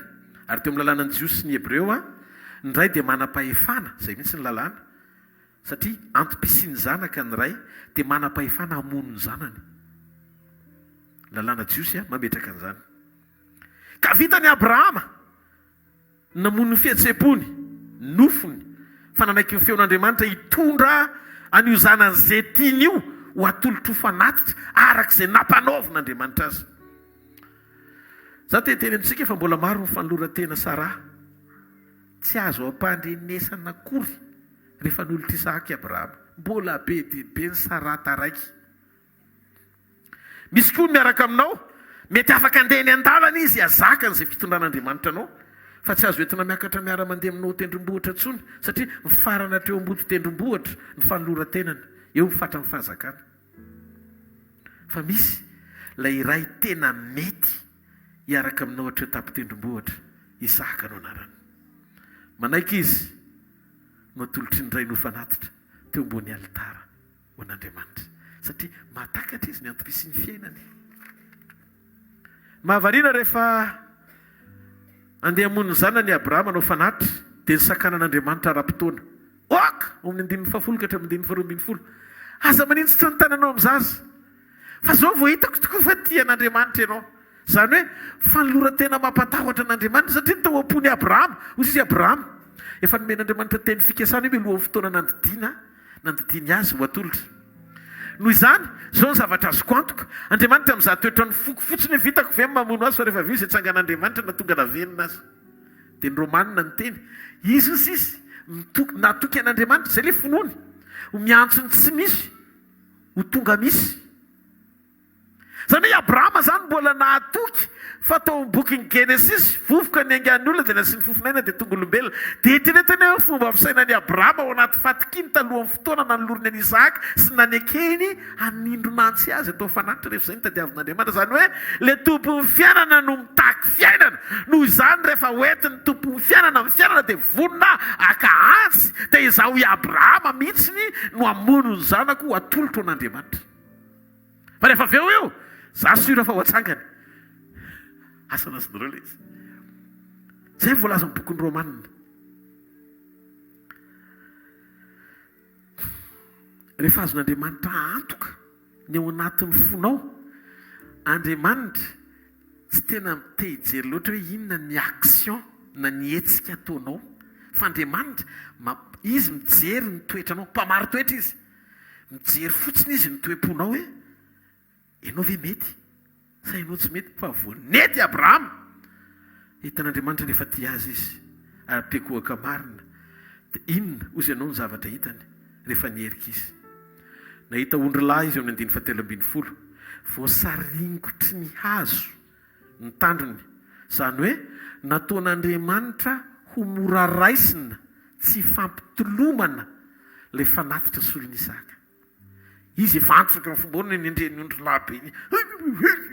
Kapa tena enjana. Fa izy Andriamanitra ataoko vonona izay fanatitra hisolo ny zanakao rehefa hitako ny fanekenofonao dia ndao tia ny lesona voaraiko tao anaty lesa. Ahoana ary na tonga ny ondry lahy io teo tsotra ny valiny tendrombohitra ohatr'izao. Eto le rendez-vous ionana amin'le fanatitra. I Abrahama mety avy ety nitondra ny Isaka tapa-kevitra hiakatra eo tendrombohitra. Andriamanitra viady tsisy nahita niakatra niaraka tamin'ny Abrahama nitondra ondry eo an-tendrombohitra. I Abrahama mifantoka tamin'Andriamanitra fa Andriamanitra mifantoka amin'izay hosolony Isaka. Dia jereo tsara rehefa tonga teo tendrombohitra tsy hitan'i Abrahama ny akaran'Andriamanitra fa niara-niakatra izy mianaka. Mila nierika Abrahama vao nahita ny zavatra nataon'Andriamanitra dia mahatsiaro an'ilay vehivavy teo ivoan'i Jesosy nandray fanasitranana ka nikasika azy tamin'ny somotra viavin-dambany. Eny hoe tsy voatery fanatrika amin'Andriamanitra ianao vao ahita ny zavatra ataony, fa raha mifankahita-po amin'Andriamanitra ianao na mifanome lamosina azy nareo mianaka, miasa Andriamanitra surprise tsara ny eo ambadika ao rehefa hitan'Andriamanitra fa mety ny fonao mifankahita-po amin'Andriamanitra no ilaina tsy marety aka ho an'Andriamanitra. Zany mpiankohoka marina e! Zany mpiankohoka marina. Rehefa niakatra Abrahama teo amin'ny lalana naleny dia niakatra koa Andriamanitra tery ambadika nitondra ny ondry hosolony Isaka. Zany no antony tsy nahitany an'ilay ondry lahy. Ary mila azontsika izao isak'izay miakatra ianao eo amina dimension de la consécration dia Andriamanitra koa miakatra ao amina dimension de la bénédiction. Zany hoe ianao Andriamanitra, ianao miakatra amin'ny fanokana tena, Andriamanitra miakatra amin'ny fitahiana. Misavatra tsy azo lesona. Tsika zany tsy tonga eo amin'Andriamanitra hitady fitahiana. Tsika manolo tena ho an'Andriamanitra hitombo fanokana tena. Hitanareo misedra be mandra-pahatonga eo an-tendrombohitra fa vitan'ny Abrahama nampangina ny nofony maty teo amin'ny tenany izy. Na eo ampamankinany tsy vitanao na eo ampamankinany ny hazo iny aza hoe tia izy ihany ny hazo vakiko hanolorako ny zanako eo ambony alitara nefa tiako. Tsy moro zany. Fa indraindray ny mahatonga an'Andriamanitra mizaha toetra anao misy fotoana misy zavatra hanadononao an'Andriamanitra fa omenao lanja mihoatra no Andriamanitra loatra.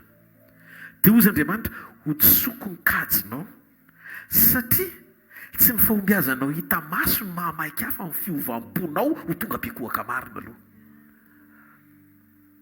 Indraindray terentsika Andriamanitra hiainao antsika amalo ny fotsika amin'izay zavatra ilaitsika avy aminy dia miketiketitsika mikatrakatrakitsika maloto fo amin'ny tsisy dikantsika. Fa tsy vitantsika mihitsy ny mametraka eo am-pelatanan'Andriamanitra hoe tompo ny fiainako dia eo am-pelatananao, momba manontolo dia eo am-pelatananao. Anao a tompo. Tsika tsy miasa saina amin'izay zavatra sain'Andriamanitra ataontsika fa tsika manery an'Andriamanitra amin'izay zavatra tiantsika ataony.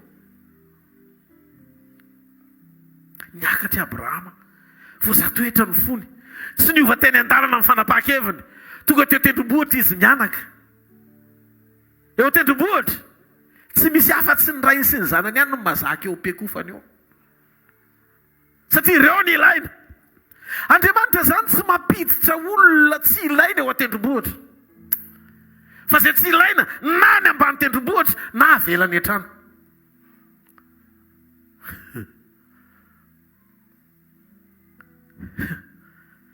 Misy fotoana eo tendrombohitra misy décision fanapakevitra takian'Andriamanitra aminao fa rehefa tendrombohitra ianao tsy vitanao, tsy possible tsy ho vitanao matotonga eo ianao ny anatanteraka fa matotonga eo tendrombohitra ianao vonona ny akatoa sy anatanteraka izay ilain'Andriamanitra. Problème le mpanompo tsy nasaina niakatra fa nasaina nijanona hany ambany hany. Ny antony satria tsy ilana mpanompo ao tampon-tendrombohitra. Ny resaka ao resaka tsy zaka amin'ny mpanompo sady tsy zaka ny Sara. Sara moa zany tany an-tranony tonga dia efa navela fa le mpanompo isorana an'Andriamanitra fa mbola mba tonga teo ambody tendrombohitra no fanoloran-tena faratapiny level 2.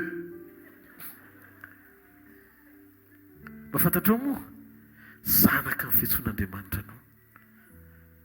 zanaka asainy hoe ho atendrombohitra. De rehefa tonga tendrombohitra ianao de resahany dada. De ozy izy hoe ianao ne ianao le atao fanatitra androany. Ay ve ozy izy de natolo ny tanany. Ozy izy Isahaka, ny aiko avy amin'ny raiko. Tsy nisy aratsy teo izy. De teo amin'ny lalàna ny Jiosy sy ny Hebreo, ny ray sady niteraka anao, nipoiranao, ny ray manam-pahefana hamono anao. Ka raha ny Jerosalema zany ny olona hoe ray mamono zanaka na tsy tiany de tsy migadra. Satria izay ny lalàna any. De inona fipetraka le izy? Teto zany nasaina niakatra le zanaka ho vonoina. Fa voahita ny Andriamanitra ny fony Abrahama hoe nafony ny zanany ho anahako. De teo Andriamanitra mitapa-kevitra tsy maintsy afoko koa ny zanako ho an'ny olona.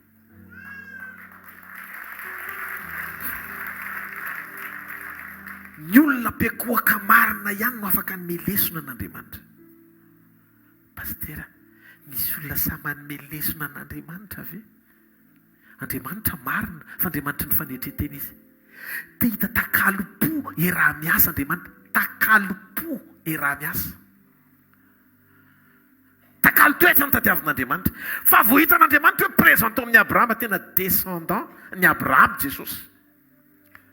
Satria ny fony Abrahama no sokafany anome ny taranany ho an'Andriamanitra. Teo izy Andriamanitra iombona amin'ny Abrahama ozy izy. De avy amin'ny taranany no atongavako eny ambonin'ny tany. Iny Jesosy izay zanak'Andriamanitra iny sady taranaka Abrahama iny lasa namonjy an'izao tontolo izao. Nakan'Andriamanitra ny endriky ny olona mba hamonjy ny olona ho afaka amin'ny fahotana sy ny fahafatesana mandrakizay. Ary amin'ny alalany no andovahantsika fiainana be dia be atao hoe fiainana mandrakizay avy amin'ny ray. Voninahitra ny ho an'ilay mitoetra amin'ny seza fiantenana mandrakizay sady be fitiavana mandrakizay Jesosy Kristy avy any Nazareta no anarany. Ndaontsika ity an-tanana mafy be ho azy. Hoy izy Andriamanitra, izay avy amin'ny Abrahama tsy ilaina fa izay avy amin'Andriamanitra no ilaina. Tsy nilaina Isahaka fa Jesosy no nilaina. Zany hoe plus Andriamanitra fotsiny le izy dia mety. Hitanao moa tonga amin'ny fiainanao tsy mety. Dia andeha te handeha tsy plus Andriamanitra zany. Dia andeha amin'ny fisainanao ianao, dia andeha amin'ny fahalalanao ianao. Hadininao indraindray no mivavaka, hadininao no manankina amin'Andriamanitra, hadininao no manaiky hanao saina tanteraka ny sitrapon'Andriamanitra. Toy izy Andriamanitra hoe tsy mombanao amin'izany dia ianao miketrika, ketraka, raraka, vizana. Satria programa avy aminao le izy. Misy zavatra ny indraindray tsy apetraka ohatrany hoe mila hoentina mambavaka. Fa zao no tiako atao fa valide eo. Eo ny profim-panehoana fa tsy programa avy amin'i Jesosy le izy fa avy aminao le izy. Mba azonao ve fahendrena tokony ananana? Tompo za tapa-kevitra anao an'ity fa ohatrany mety ty, tsy ny zavatra ohatrany mety rehetra mety. Mila miera amin'Andriamanitra ianao. Fantatrareo no zaraiko rapitso amin'ny communion. Hitralalalako kotsika amin'ny communion rapitso amina karazana toe-po anankiray. Fa androany te hanaitra anao mba ho tonga Mpiankohoka marina. Eto ny definition ny fiankofana dia zao: ny fanekenao hoentin'ny teny ho vonoina. Rehefa ny tenin'Andriamanitra manatrika ianao sy amono izay fitiavana tsy izy rehetra ao anatinao, maka ny toeran'Andriamanitra, dia Mpiankohoka marina ianao. Satria vitanao manombo nofinao iainao n'Andriamanitra, iainao n'Andriamanitra, manombo nofo iainao n'Andriamanitra. Tsy ohatran'ny olona maty sentiment zany Abrahama. Ividy ohatra tsy manana fihetseham-po le rangahy io. Dia izany ve dia ekeny? Dia izay mahatonga Jesosy nilaza. Problema kosa izy Jesosy tsy niarenanao maintsy andeha mpanankarena. Tsy nanaiky anaraka azy. Tsy arena ny problemako. Fa le arena naka ny toerako. Dia hozy izy Jesosy, ambio ny fanananao rehetra dia avy anaraka. Satria sakana tsy androsoanao rapitso. Ny fananana mbana ao an-tsainao tsy mahalibra ny ao anatinao anaiky ny fitariako. Azonao ve ory fo Andriamanitra fa tompony zavatra rehetra izy. Orfo Andriamanitra fa tompony zavatra rehetra izy. Mba fantatrareo na tonga ny Zakaiosy tonga dia ny an-trano tao Jesosy. Ny olona rehetra nahita ny Zakaiosy dia hoe etrany any amin'ny olona ratsy fanahy mpanota velona tsisy ilana azy zany daholo ny teny azony Zakaiosy vakio ny Loka 5:20. Olona mpamitaka zazo ao mihitsy ny voany io. Parti miojamba ratakiny io etra ataony mihoatra. Dia makany Jesosy kireny moa mpanankarenako le fisaina tia mitsaratsara ivelany. Zay ny mahatonga le mpiatsara ivelany tsy e. Tia mitsara ivelany. Dia nandeha Jesosy dia niditra tao amin'ny Zakaiosy. Vita amin'ny fivoriana tao. Zavatra tokana ny navaly Jesosy. Ny atongavako hitady sy monjo very. Raha tsy nisy Zakaiosy tsy tonga teto an-tany aho. Ka tsy nataony Zakaiosy mihitsy no nakana an Jesosy tsy ho tonga. Teteny aminao tsy ny ratsy nataonao mihitsy ny tonga anao ny tonga an Jesosy andao anao. Io faharatsianao mihitsy ny mahatonga azy mbola mifantoko aminao mandrakandroany dia omeny tombonandro ianao. Satria ao ratsy faharatsiany horesena mihitsy le programa mpananganina anao mba olom-baovao miaraka aminy. Ka raha nanao tamin'ny zaka izy dia nio zaka. Zakaiosy lasa zaka iondry. Tsy maintsy mifafana aloha le osy. Halleluja. Dia tonga Jesosy vao nanomboka niankohaka marina Zakaiosy. Tonga dia lasa mpiankohaka marina. Fa ahoana mpiankohaka marina? Tamin'ny voalohany izy niankohaka tany amin'ny vola. Vola ny ambony no Andriamanitra. Zay azahoana vola par tous les moyens ny fiainany razaka. Te metraka fiadanana amin'ny vola. Te metraka fitsaharana amin'ny fahabetsahany ravola. Amitakol vola. Nanan-karena tsy marina manompo vola. Tonga Jesosy. Dia nijery an Zakaiosy ohatr'izao izy. Tsy niteny izy, tsy nanenina. Ino Zakaiosy? Zao a. Zay le délivrance. Zay ny tompony lasa nafoiny. Fa le fahatsarahany Jesosy tao an-tranony lasa mbanana andresy azy. Zay nalaiko tamin'ny tsy marina onerako avy amin'ny fatreny. Ary zay nalaiko tamin'ny fanambakana onerako. Toy Jesosy vita amin'ny fanasana nandeha aingana izy mivoaka. Zay efa zanaky Abrahama. Androany izy dia zanaky Abrahama koa. Fa manina atao hoe zanaky Abrahama? Satria Abrahama niohatra tsara nahafoy an'izay tiany no Andriamanitra. Mpiankohaka marina ny définition tena izy. Tsy hoe tonga ampiasa talenta ho an'Andriamanitra fa mahay mitory teny be. Na tonga ampidera ampiasa talenta fa mahay mihira be dia anjony fo ho an'Andriamanitra. Tompoko lahy sy tompoko vavy tsy pakafo izahay mianakavy. Na lehilahy io na vehivavy. Na mahiko io na matavy. Zakaiosy tsy teo ambody goavy fa teo ambody na viavy. Ary sanatria tsy mpamosavy a. Ao vetsika. Fa natongavanay izara ny fahatsaran'Andriamanitra anokatra ny fonao mba ho mpiankohaka marina. Ahoana moa le fiankohana marina? Inona ny fiatraikany fiankohana marina? Misy fiatraikany ny fiankohanao sy ny fideranao ao anatina hira. Zay ny mahatonga an'ireny kantika ireny, ireny hira firam-baovao sy ny etsetrany hoe firam-baovao ane. Tsy hoe mamorokira vaovao ianao e. Dia maka inspiration. Tsy inspiré ianao fa révélé ianao. Tsy mareteka ao an'Andriamanitra. Zany hoe mampita fiainana ao anaty hira. Mampita fiainana. Ny zavatra iainanao amin'ny fiarahanao amin'Andriamanitra no aseanao tonga dia misy fiatraikany. Na sao zavaiko kely. Josafata, rehefa be dia be loatra ny nanafika azy. Dia jereo aloha tara faharotoko faharoapolo ny andiny voalohany mandrapatonga amin'ny andiny faharoa amby roapolo. Fa ny tany aloha tany tsy hitanareo fa ilay andiny faharoapolo foana ny dolirina. Fa nandeha nitady anatrika an'i Jehovah izy. Mandrapatonga n'ilay feony latsaka hoe tsy anao ny ady fa n'Andriamanitra. Dia efa voarain'izareo tsy azy ny ady fa n'Andriamanitra. tonga dia mifafany tao anatin'le sainy zay vesatry ny fahitany ara-nofo hoe tsy ho tafavoaka izy. Fa inona ny zavatra nampahiratany masony? Nampahiratra ny masony izy. Nampahiratra ny masony izy. Hifankahita sy atika ny zava-misy mifanaraka amin'izay lazain'Andriamanitra. Mpiankohoka marina. Efa avy miankohaka izy amin'ny nombony nofony vao nizaka an'ilay teny noentina hiatika ny problemany. Nasoloha. Tsangana amin'izay Josafata. Hiatika amin'izay. Inona ny zavatra nitranga? Hozy Josafata. Ho hitanareo an'io ny zavatra ho ataon'Andriamanitra. Tonga dia teny pampahirezana ao anaty ady. Fa zao tsy anareo ny ady fa ny Jehova. Alleluia. Tsy nitondra lefina le olona nalefa teo aloha fa nitondra lokanga. Dia inona le hira sy le tononkira? Le tononkira sy le hira tsy hoe manadroadro hoe ianareo tsy mavoa anay, ianareo tsy mavoa anay, momba anay tsy any. Misy tononkira diso. Satria raha mifonao ny tondranao andrangotr'olona ao anaty ady maty ero. Fa inona le hira nilaina teo aloha? Fo voafora teo amin'ny fanatrehan'Andriamanitra. Fo miantehitra amin'ny famindrapon'Andriamanitra. Famindrapono ny raina.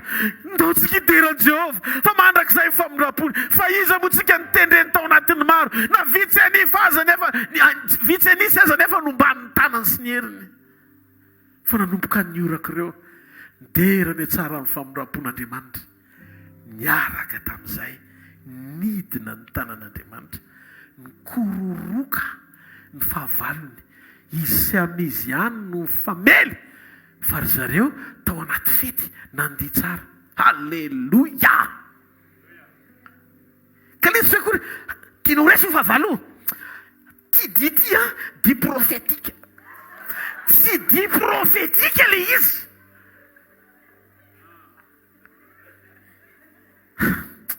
Misy zavatra tsy azonareo, le zavatra tiako zaraina. Hitanareo amin'izay le mahafampianarany diso.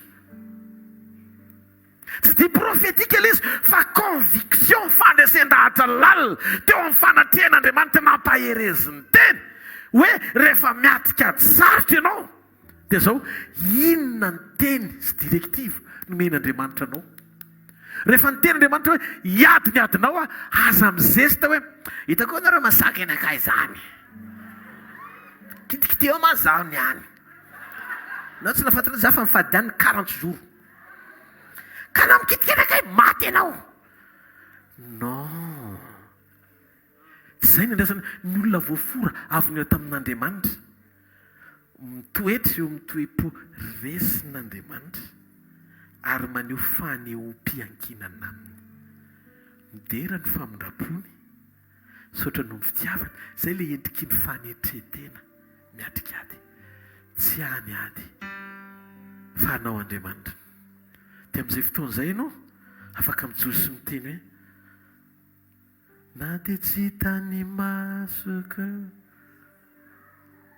zao ety fiainana mamboboky lereriny na dia tsy hitany masoko azy miasanao, na dia tsy tsapako aza miasanao, tsy mitsatra fa miasa foany anao, tsy mitsatra fa miasa foany anao, na dia tsy hitany masoko azy miasanao, na dia tsy tsapako aza miasanao, tsy mitsatra fa miasa foany anao, tsy mitsatra fa miasa foany anao. Zao zany nitako eno eny Andriamanitra tsy mihetsiketsika fahatany zany. Tsy hoe ataoko ohatr'izao ny tanako, ataoko izao ny dia hitanareo amin'izay fa rehefa manao ohatran'izao iny tanako iny profetika iny. Dia ho magnifika amin'ny fiainanao. Non. I Abrahama tsy nahita hoe Andriamanitra ke niakatra taria ambadika taria, fa izy fotsiny nanaiky hiakatra tavery amin'ny côté anankiray. Izy eny amin'ny côté voasedra anao ny sitrapon'Andriamanitra niakatra eny an-dalana eny an-tenatena mbola mitady amerina azy Isaka hoe papa o aizanga miaraka amin'ilay molotra kely papa aiza le ondry atao fanatitra.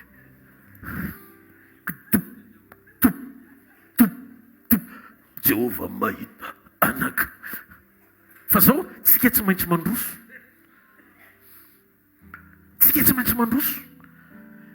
I Abrahama tsy nieritreritra mihitsy hoe Andriamanitra naka anazy fa ny tao-pony Abrahama izay lazain'Andriamanitra tsy maintsy tanteraka. Fa izy Andriamanitra avy any an-danitra nahavozo Andriamanitra rehefa ny Mpiankohoka marina no mampatahotra an'Andriamanitra. Lasa i Abrahama no tokony atahotra an'Andriamanitra, izy indray no nampatahotra Andriamanitra indray natahotra azy. Aza vonoana ny zaza. Aza manindry ny zaza kely ianao. Fa so vao hitako barataka anio. Andriamanitra tsy minina zany. Fa so minina mihitsy a. Fa le zavatra goavana ny teneniko taminao iny, izy fiantraikany amin'ny fiainan'izao tontolo izao, ho ataoko amin'ny alalanao le izy. Teo izy le ondry sady nitsotra teo amin'ny Alleluia.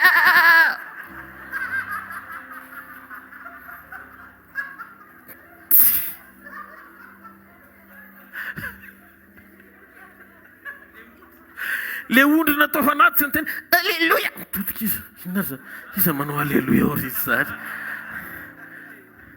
Hay le ondry tsy mifampitolomana fa ny samboropotsiny. Ny valim-pitsarana ao anaty ady tsy mampitotototo tena tao amin'ny Mpiankohoka marina. Esory io fanahinao io. Esory io tahotra io. Aza mierikerika mahita ny asarotro ny zavatra atrehanao fa mandana manokatra ny fonao dia mitenena amin'Andriamanitra. Tompo, ho Mpiankohoka marina. Misy zavatra tsy voatery hitanao fa misy. Ny tena marina tsy tokony hita ondry eny tendrombohitra ianao. Tsisy tokony ondry zany mitonatona eny tendrombohitra. Tsy tokony hisy satria ny ondry biby fiompy eny tanàna fa tsy mpandehandeha eny tendrombohitra zany. Fa manino ny ondry ny tonga ao tendrombohitra amin'ny fotoana ilana azy.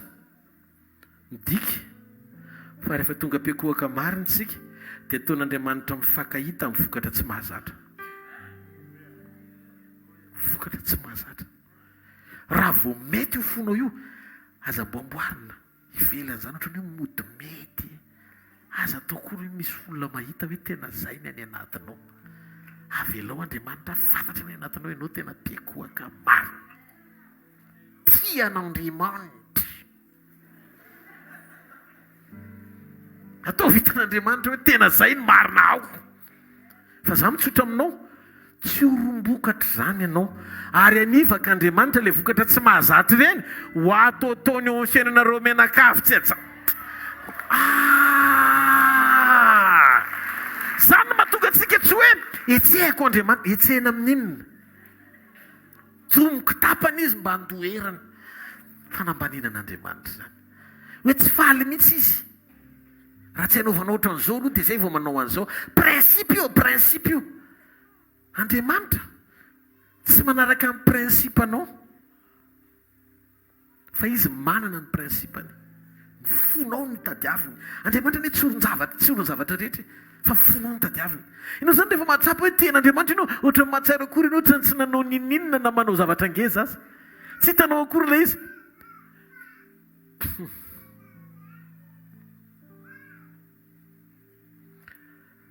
Le ondry lahy amin'io ondry lahy mifatotra fa tsy mandehandeha fampitolomana. Ary tonga dia any amin'ilay tandroka tena tonga dia ilay tandroka mamono mihitsy no fatoran'Andriamanitra. Fatorako ilay tandroka. Amin'izay tsy afaka mihetsika iny dia teo ilay ondry niraisi-potsiny teo. Mety ohatran'izao niraisin'ny Abrahama dia niraisin'ny Isaka. Vahan'ny Abrahama angeny aloha Isaka dia fampitolomana izy mianaka teo. Dia natao fanatitra ao an'Andriamanitra. Fanontania dia zao izy ary namatotra an'ilay ondry lahy. Ary ilay fatorana teo amin'ny tandrony. Dia tena hoe mamatsy Andriamanitra. Ary izy miasa manatanteraka ny sitrapony rehefa mety ny fon'i Abrahama. Ny zava-dehibe amin'Andriamanitra dia zao velontsika alala ny eo am-pony mpapakatra. Tady Mpiankohoka marina Andriamanitra. Zay ilay toetry ny fo. Teto nanomboka ny definition ny fikofana ao anaty Baiboly. Ary voafaritra ilay hoe manaiky ho faty eo mihitsy. Manaiky ho faty ianao ny fihetsem-po. Manaiky ho faty misy zavatra be dia be zany mila vononao. Tena androany rehefa tonga any an-trano vavady mitenena tompo efa mpiankohoka marina ve aho fa raha mbola ianao tianao ty teniko ty raha mbola ianao mivarina miainao anaty orgueil mbola tsy nanomboka tsika dada neny mbola tsy nanomboka tsika raha mbola misy olona anankiray tezitezeranao variny ianao mampitany fiainanao aminy fotsiny mbola tsy nanomboka tsika tompoko lasy tompoko vavy fa rehefa mifonao manomboka tony tsy ahoanao zay feo rehetrarehetra hafa manomboka mifantoka ianao amin'ilay lalany anjara voatendry mametraka ny fisiana Andriamanitra sy ny fisehoany ho ambony sy mihoatra lavitra anao ny zavatra rehetra rehefa ny feon'Andriamanitra no mitondra anao ka misy teny mifandona mitady hamono anao enonao mihitsy mitady hamono azy any teny zany ahoana moa le mamono ny teny dia mana fotoana le izy iny mihitsy le teny ilainao ary zay ny probleman'ny olona le teny anafaka azy mihitsy ny tsy tiany dia entiny devolomandositra tsy tonga ho fanatren'Andriamanitra ntsony satria eritreretiny hoe le paster ony mpidaroka amanteny nefa iny mihitsy ny ilainao satria iny le dingana farany sakana takian'Andriamanitra tsy mahafeno fipetra mampiankohoka marina anao fandroany ariva mpiankohoka marina sika sa tsy zany e asakany an-tanan'izay manaiko tonga mpiankohoka marina misanganareo amin'ny toerana misy ianao zanaky ny teny fikasany Abraham sika mpandova ny teny fikasany Abraham sika apetrao amin'ny fonao ny tananao fivavaka sika Andriamanitra raiko amin'ny anaran'i Jesosy tiany foko etiketo anatreanao tianao fo mahay mamela fo mity mandrakariva fo tsy hoentiny zavatra hita maso miaina zavatra tsy mifanaraka amin'ny sitraponao fa fo mijoro amin'ilay teny fiainana andeha araka ny sitraponao tia le fo tahaka ny fony Abrahama Andriamanitra satria navaozina tamin'ny alalan'ny fahateraha-baovao amboaro ny foko amboaro ny toetrako amboaro momba rehetra hifanaraka amin'ny sitraponao manaiky a Jesosy sotra tompo amen naza mbola misy mihetsika aloha no filazantsika sy fanatitra dia ao anatin'ny fotoana foy mbola iverintsika rivavaka rehefa avy eo tiafa mafo an'Andriamanitra Alleluia tain'Andriamanitra tsika rehetra mitenin'Andriamanitra ndao hanome voninahitra an'Andriamanitra mifanatitra tsika androany a dia ho tahaka ny Abrahama ny fanatitra tsara indrindra no omentsika ho an'Andriamanitra androany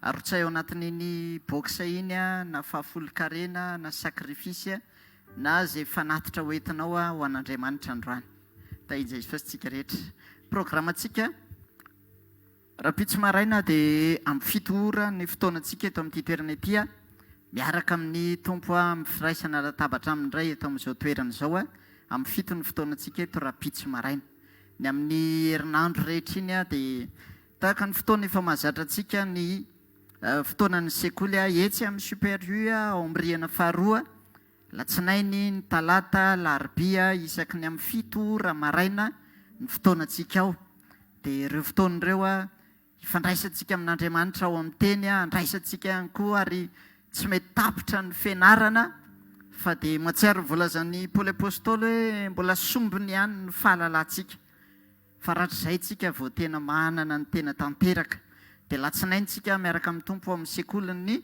famahana olana ny talata sekoly ho an'ny fanasitranana ny larobia sekoly ny fitahiana sy ny fanambiana toetra amin'ny larobia izao dia iarahantsika manome voninahitra an'Andriamanitra ireo fotoana ireo a ny zomantsika miverina indray eto amin'ity toerana ity a miaraka manome voninahitra ny tompo eto a amin'ny 4 ora tolakandro ihany a ny fotoanantsika eto a isaorantsika an' Jesosy ny a zany programa rehetra mahafinaritra mbola hitondrany ny tompo antsika izany tsarovy ireo asa marobe apetraka Jesosy a miandry antsika ambara-piveriny Jesosy dia tena miazakazaka tsika amin'ireo zavatra rehetra koa izay mbola ilan'Andriamanitra amin'ireo programana famonjeham-panahy maro samihafa dia misaotra ny tompontsika ny amin'izany ho eto ambavaka ny asa rehetra ireo projet toy anivon'ny asa fanompoana ao zany fanatanterahana ny centre dia hoentintsika mbavaka zany programa tsara be zany fa nitondra antsika ho amin'ny tsara lavitr'Andriamanitra. Ankoatran'izay hoeto ambavaka ihany koa ny programantsika ny radio raha mety mbola tsy fantatra ao dia manana radio tsika 90.8 FM dia andrenesantsika tsy tapaka ireo tenin'Andriamanitra fampaherezana toroteny maro samihafa ao anatin'izany radio zany programa mbavaka dia anasanantsika rehetra dia hoeto ambavaka zany asa rehetra zany fa tena meny Jesosy sehatritsika ahafahana mivelatra ao anatin'izany hoe tena fitarany fanjakan'Andriamanitra zany ary tena isaorantsika n' Jesosy ireo programa rehetra hitondrany atsika ireo. Hoeto ambavaka ny programa rehetra ihany koa efa nambara teto hoe manana fotoantsika atsoatsy amina fitoriana ny filazantsara dia apetrakitsika eo anatrehan'ny tompo zany fotoana rehetra zany dia omemboninahitra ny narany manasanao hitsangana. Ya, io le programa miandry antsika io amin'ny 13, 14, 15 octobre any Majunga Grand Rallye de Miracle andian'ny faharoa dia tahaka ny voalaza teo dia izay tenenin' Jesosy ihany ny ataontsika dia maniraka tsika iverinany Jesosy dia miaraka tsika miombona ao anatin'izany. Injiro ny tananao dia dao hivavaka tsika ry. Misaotra ray tsara indrindra amin'ny anaran'i Jesosy misaotra ny amin'ny fahafahana mijoro mitondra ny fanatitra ray amin'ity androandroany ity. Misaotra satria nomenao ny ahafahana mijoro amin'izany ary teninao manambara hoe aoka tsisy iseho foana tsy mitondra fanatitra eo anatrehako. Androany izay Jesosy tena ny fonay ny fanatitra tsara indrindra hoentina eto anatrehanao. Ny tenanay araka ny ambaran'ny teninao hoe atolory ho fanatitra velona masina sitrak'Andriamanitra dia fanimpom-panahy mety ataonareo zany ary amin'ity fotoana tena hijoroanay mitondra zany fanatitra tsara zany eo anatrehanao mba ho ankasitrahanao ary tena mba ho mendrika tokoa fanatitra tena ankasitrahana amin'ity androandroany ity ho voninahitry ny naranao. Mankasitraka ny amin'ny fitiavanao, misaotra ny amin'ny fitahiana sy fanambinana ny tsirairay, miverina miaraka tamin'ny fahafolo-karena ny fanatitra ny sakrifisy rehetra androany mba ho fanatitra tena ankasitrahanao koa zany ho voninahitry ny naranao. Ho anao voninahitra mandrakizay amin'ny anaran'i Jesosy. Amen. Teka mafy tsika ho voninahitra Andriamanitra. Oya, tiantsika rehetra Jesosy. Zavatra anankiray nitsapako androany hiasa eto Andriamanitra. Ary zavatra tiany noko misy fiainan'olona ho kasihan'Andriamanitra zao arivo zao. Eno ty teny ty eo tendrombohitry ny fiovana ny manjaka ny fanovana avy amin'Andriamanitra. Dia tsy possible ianao hoe tonga eo amina toerana anankiray tena miaraka fo miova ny tsy kasika anao Andriamanitra. Andriamanitra zany tsy taraiky amin'ny zavatra iny zany fa maiky roso amin'ny manaraka izy. Dia ilay izy tsy afaka hoe mandromandro fotsiny izay tsika hoe mety amin'Andriamanitra ny ataontsika fa le fanitsiny mihitsy tonga ao anatsika dia tsika manaiky izotra arak'izay lazain'Andriamanitra amintsika. Zay le fifoazam-panahy zay. Androany meteza hanokatra amin'ny fonao. Miandry anao Jesosy. Misy tsy zavatra kely tsisy dikan'io manakana ny fahalehibiazan'Andriamanitra tsy aso eo amin'ny fiainantsika. Manana safidy androany atolory Isaka. Rehefa misy atolory Isaka manko dia ohatrany hoe ny fananako rehetra ve zany no varotra dia atolory finisarobidiny amiko. Non, tsy vola le izy. Tsisy dikany akory izay omentsika an'Andriamanitra raha tsy niloava amin'ny fotsika. Sokafo ny fonao. Teneno Andriamanitra androany. Samy manakipo ny masony. Dia eritrereto fa marina an'ity. Inona ny sahaka eo amin'ny toerako izan'Andriamanitra toetra ka sahaka na tonga ny fahatokian'Andriamanitra tsy hanatanteraka ny sitrapony sy hatonga azy tsy afaka misetrasetra ohatran'izay nataony tamin'ny Abrahama eo amin'ny fiainako.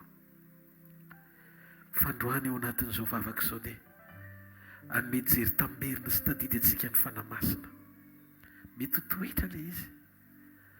Mety fanao efa mahazatra anao le izy.